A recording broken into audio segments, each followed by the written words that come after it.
Hey team, Luigi Mondelli here. This is weekly talk number 21. This will be a public video in my YouTube channel. Also, today is February 5th, 2021, and I had something else planned for this video, but I changed subjects when I received two emails this morning from two friends, two mentors, people that I respect a lot. One of them is one of our members, one of our students, great friend, and he sent me this video because we do study a lot of self-defense. I do study a lot of self-defense videos. I have my routine every morning where I watch 4 to 5 self-defensive videos. I try to find on YouTube. Usually I have one channel that I always go to. And I try to do that as part of my training, pattern recognition, see what I would have done differently, etc. But anyway, one of our own gave this idea to maybe address the situation within our team. So this is not going to be anything based on technique or martial arts in general. This will be about self-defense. The video is not a case of self-defense, but this, for us, for our tribe, our family, our community, our team, we have to look at this and think how would have act differently. All right. Most of you guys already know I'm a black belt in Brazilian Jiu-Jitsu, black belt in RMA, reality martial arts, which is a system created by one of my mentors, one of my teachers. His name is Walt Lysick, and his title is a Shihan. So he's one of the creator of the systems and super skilled martial artist in many different disciplines. And in RMA, which is a very practical system, with a very heuristic methodology, meaning that, again, very, very practical. The system is really strong in mindset and principles, morals and values. So besides all the great techniques and the skills that we learn, we train a lot our mindset. And we always talk a lot about avoidance. So as we always mentioned, the best win is the fight that you don't fight, let's say.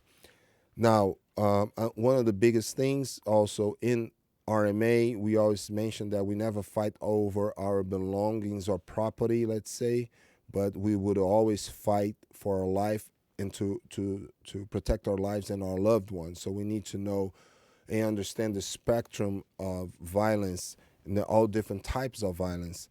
And in this video here was just a verbal violence that became a physical violence. I'll go over that. There are many reasons why I should avoid, avert, which has the same meaning. Let me just backtrack a little bit. In RMA, we talk about the 4 A's. We avoid, we avert, and then the third action is ambush, and fourth is active combat. Two kind of military-ish terminologies, but it makes a lot of sense. I will break this down in a future video, but we have to focus on the first half of this principle, the 4 A's. One is avoid, avert, that has the same meaning. I'm going to break this down very quick. For instance, in this video here, I will put it here on a split screen in a second. I believe that the victims, I'm going to use this word victims, but I would say they volunteer themselves to find themselves in this situation, and I'm not putting blame on them at all. I'm going to say it again. There's no blame that I can attribute to them. They are really the victims, but it's just because how they didn't retrieve themselves, how they didn't avoid it, that's how it led to this situation. But anyway, let's say that these neighbors knew that this other neighbor was a violent person and has a history of maybe abuse, domestic abuse. I think I heard something in the during the argue here. I'm going to try to flag that for you guys. So your first thing is you avoid even like having that kind of interaction with the person, because you know that the guy's a short fuse, maybe violent guy.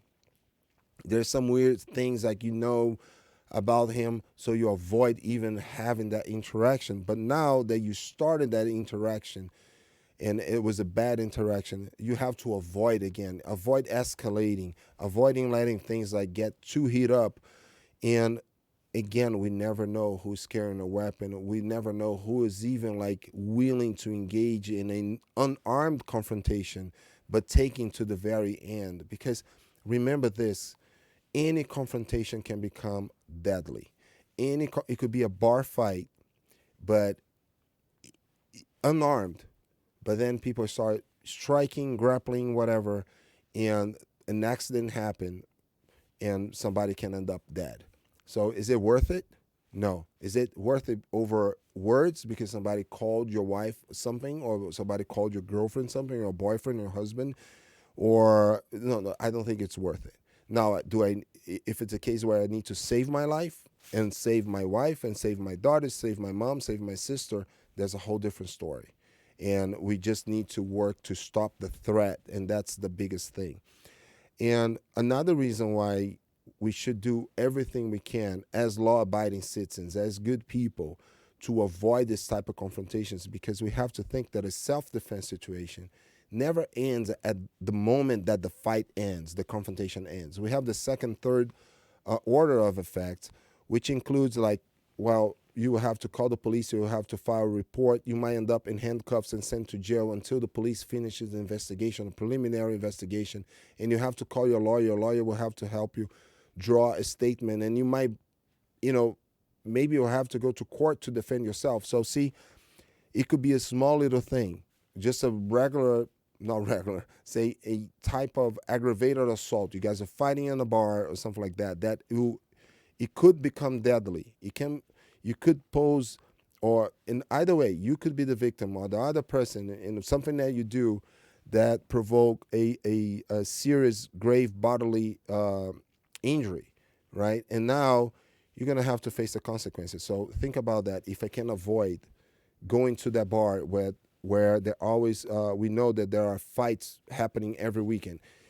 But if we can avoid that in first place, that's number one. We're safer right there. Number two, well, you got dragged there. Some friend brought you there. Let's have a couple of beers. You have your wife, your girlfriend, whoever, and you see a fight breaking here, and then this guy's starting some altercation, or someone, looking at you in a weird way, or looking at your wife or your husband. What do? Like, you know what? I'm not going to go there and try to start an argue. Just get out. So that's our second avoidance, right? That's why we use avoid and avert, or avert and avoid. Two words with the same meaning, but that's the case. Okay, so think about this. We need to avoid, it's almost like our duty to avoid twice, if we can, in different levels, in different layers. Okay, so first, you have a bad neighbor, avoid having any kind of interaction. Now you found yourself in an interaction with that bad neighbor. Try to de-escalate and try to leave the scene. Maybe don't answer. Make sure that you take the right steps. But anyway, let's take a look in this video here. Let me go to the split view. All right, then. So I don't know how everything happens. I don't know who was right, who was wrong. I know exactly who was wrong at the very end, which is the man that killed the couple. I'm not going to show you the entire video with this guy, shooting this couple, because it's not worth it. We know how this ends, and we need to take and learn some lessons here. So let me play, and I'm going to try to break this down. Motherfucker. Jesus Christ. Oh, you? Oh, me? Yeah. You? Put the shovel down. You know What? what? Go ahead, Look it. You know what? This is bullshit. You want to call me a We have scummy been- motherfucker? I'll knock your goddamn head off your shoe. Motherfucker. You. So first thing here, I want to break that down. I don't know how they started. I don't know who's right, who's wrong. Regardless, if I was this man here, I would have just gotten my wife and said, like, babe, let's go inside the house. Let's move away from this guy. Let's not interact with him. And if he was still posing any sort of threat, I will call the police. Let's get inside, lock our door. Let's be safe. At this moment, this guy doesn't have any weapon. This woman doesn't has any weapon. This guy doesn't has any weapon right now. But two things happen. Number one, the husband, and I'm not attributing any blame. Okay, I'm not saying that, oh, he got what he deserved. Absolutely not. Not what I'm talking about at all. Okay, they're still the victims. But he told this guy that he will knock this guy's head off his shoes. So he already threatened this guy. And I'm not saying that because of the verbal threat, this guy should have shot this guy at all. Absolutely not. Okay, what I'm saying is it probably would be a good idea to not even reply, not even say anything. Now there's the second problem that this guy didn't see it coming. This man could be retreating, but he's going inside his house and he looks really upset. At this moment, I would have thought, and I say that I would have thought this way because I train a lot and I think about scenarios a lot and I watch a lot of videos. So I watch many videos, self-defense related videos, so I can rehearse in my head what I would have done in that situation. So I know this is within a psychological range. Okay, let's think about fighting ranges, right? We are far away. We cannot teach each other. We can just insult each other. This is a psychological range. It's a verbal range. This doesn't mean anything. You don't have to fight any offense. You don't have to fight because you got insulted, all right? Not in our society right now, in 2021, is not the smartest idea ever, right? So this is the psychological range right here. And of course, as you're getting closer, now within the kicking range, striking range, reactionary gap, I'm not going to break that down. But what I want to say is like this couple had a lot of time to retrieve. This man is a psychopath, okay? Let's keep going. Go fuck yourself, you fucking queer. Come in, scummy motherfucker. Step out here. I'll knock your ass out. So I offended the guy again. And again, I'm sorry. I should have advised you. There's a lot of cussing here. I'm sorry about that. I hope no kids are watching this. And but I have to keep playing the sound because this was all over verbal, a verbal altercation, not physical altercation. Make sense? So he already offended the guy. Say offended, like already like threw words there, called the guy a queer, and now he's gonna use more words. Motherfucker. Fuck you. Fuck you, you fucking scum. I'll make your life a living hell living here, dickhead. What? You heard me. Fuck you, you fucking scum. You would probably. You're the fucking. So I don't know. It seems that this guy already have some issues with his wife, the guy that attacked her. I don't know. That's maybe what I overheard. Maybe my English, my Brazilian ears not picking up. But it seems that he said the victim, the husband here, said something like about his wife having a miserable life. All right, maybe replay and help me out. Put in the comments if that's what I heard. So the wife is not de-escalating either. And I think the husband doesn't want to look bad in front of the wife. So he's kind of acting like, it's your man, it's a macho thing, it's just your honor and all of that. And again, I'm not blaming them at all. They are the victims. But I would have gotten inside the house. Scumbag! No, You don't he's got a fucking gun bother with behind. nobody! He's got a gun behind him. He's a fucking scum. You're a pussy. Fuck you. Pussy. Go ahead! So I think this is the trigger, all right? I think we had 3 main verbal triggers there. Number 1, he said he will knock his head off his shoes. Number 2, called him a queer and called him, a pussy many times.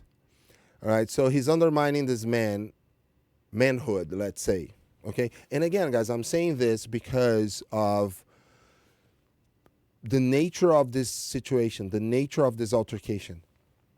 All psychological in the beginning, all verbal, all right? The woman's inflamed, like really angry. The man here is being like the lion, but you have to think, you never know who's carrying a weapon, who's willing to go even no weapons, unarmed, like full-blown berserk style, savage gorilla, fighting, going nuts. It could be this guy going after this man and bashing his head against the pavement. This is all icy. I mean, it's not worth it. Anyway. Go ahead! Go ahead! Now they challenge him, go ahead, and he has something on his hand. So I'm not gonna play the rest, guys, because we know how this is gonna end. Again, I do not believe that the couple deserved anything or even a physical striking, punching type of fighting. It's not worth it.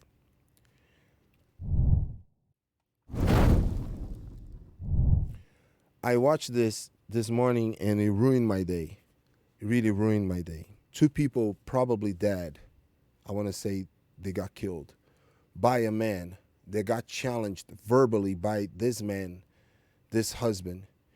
And of course, the shooter or the murderer, you got to be a psychopath or a sociopath, somebody with absolutely no regards to human life, someone that it just was on his tipping point of his whatever aggressiveness and his mental disorder. And what could we have done differently? And that's the point. And that's what I want you guys to do in your lives. Don't get in verbal confrontations with strangers. You never know who's carrying a weapon. If you are carrying a weapon, is one more reason to not get into physical confrontation. Because even if the other person is unarmed, you are bringing a weapon to the fight. Something happens, your weapon can become that person's weapon. So avoid at all costs any argue with strangers, road rage. I mentioned this in class, something that happened to me and my wife 2 months ago. What did I do? I got offended. I got this guy out of shape yelling at me, whatever. Being this crazy, he thought, anyway, I'll break that down one day. You know what I did? I got in my car and I left. I could have stayed there. I could have argued with him, debated with him. This guy was crazy. It's not worth it. So don't get into verbal confrontations with anyone that you don't know. The best thing to do is to retreat. You don't fight over insults. You don't fight over words. You don't fight even over your property. I go to Brazil a lot. If I'm in Brazil, and because Brazil it's known for being a violent country because of many reasons that I'll go over in one of my next videos with the Gray Matter Project inside here, the channel. If somebody, a thug comes and points a gun at me, a knife, and tells me, like, give me a wallet, here's my wallet. Gives me a cell phone, here's my cell phone. That's why I have insurance. Get out of the car, give me the keys. That's it. Now the guy says, your wife stays in the car, we're going for a fight. You stay in the car, I'm going for a fight. Because I don't know what's going to happen. My life is at risk. And we have to understand that there's absolutely no reason to fight over those things unless your life is at risk. In this situation that I showed you guys, these this couple lives here, their lives were not at risk because they were just like, I'll offend you, you offend me back. F you, F you, F you, F you. There's no reason for anybody to lose their lives. So my message to all my students, the guys and the girls in our tribe is to stay safe, be smart. There are many people that you don't know their nature, you don't know what they're capable of. It's not worth it to flip anybody off in a traffic situation, road rage. Somebody cuts you off, flips you off. You know what? Don't even smile. Don't even do anything. Just mind your business.